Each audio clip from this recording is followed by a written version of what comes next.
I'm Dolores Slaughter.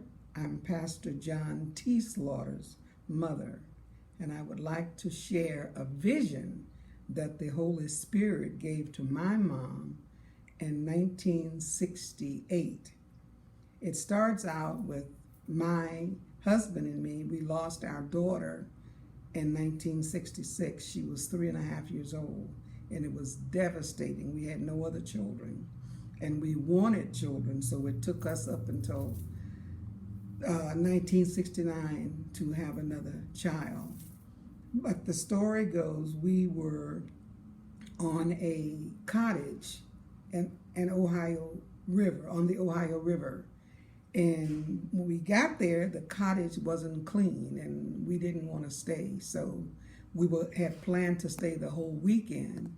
So rather than to just mess up the whole weekend, my husband suggested, why don't we drive to Michigan to visit your parents? So that was fine with everybody. So we were on this country road. I think it was a gravel road, but it was hilly. Hills was going up and down. And every time my husband drove over these hills, my stomach felt as if it was coming out of my body.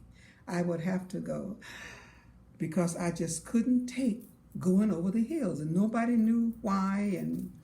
But so we finally got off that road, and then we went on to Michigan, and it was a long, mostly a whole day's drive. But when we got to my mom's house and we walked in, my mom said, "What are you doing here?" And I said, "Can't I visit my mom when I want to?" And she said, "You sure can." She said, "But girl, the Holy Spirit just gave me a vision about you." She said, "I was sitting in a chair in the living room and I saw a piece of thread laying on the floor, and it was so perfect. I said, Lord, how can a piece of thread make such a perfect letter J?" And she said, and this is what he said to me. He said, "Dolores," she said, "Girl, he even know your name. Dolores is pregnant, and it's a boy, and tell her to name him John." And I said, "If I'm pregnant, I don't know it. But if I am pregnant, when we get back to Ohio, I will go to my gynecologist, and if I'm pregnant, we will name him John." So we went to the gynecologist, and I told him I needed to be checked to see if I was pregnant.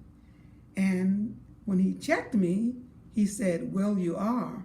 And I sat up on the table with excitement. I said, "I am what?" He said, "Well, do you want a baby?" I said, "So bad. I want a baby so bad." He said, "Well, you got a baby." So I lost my mind completely. You know how the doctor asks you how many months did you carry your first child, or how much did it weigh, or whatever? I didn't know anything. I said, "Doctor, please leave me and go check with some more women and then come back to me." So he did. He left me, and he went and checked with other women. And at that, when he came back to me, I could tell him everything I knew about my first birth, that my baby weighed 6 pounds, 2.5 ounces. I went the whole 9 months, and our head was 19 inches round. All of our children have big heads.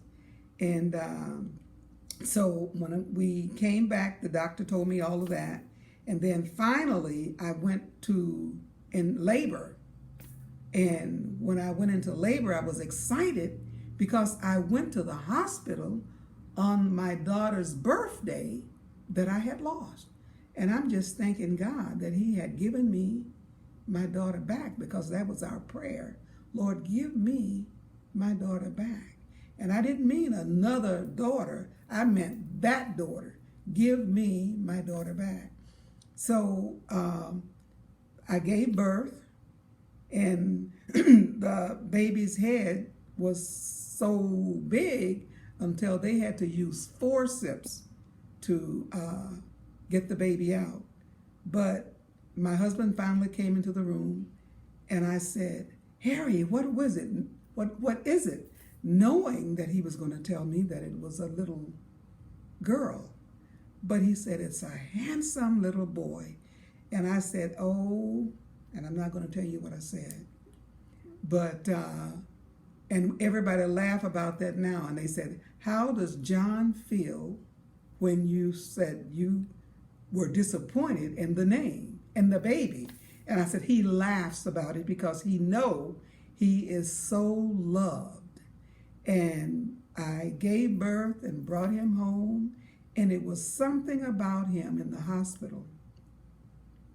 He would look dead in your eyes without blinking an eye. He looked at me with a squint in his eyes and frowns across his forehead because it was like he knew something was out there and he was trying to see what it was.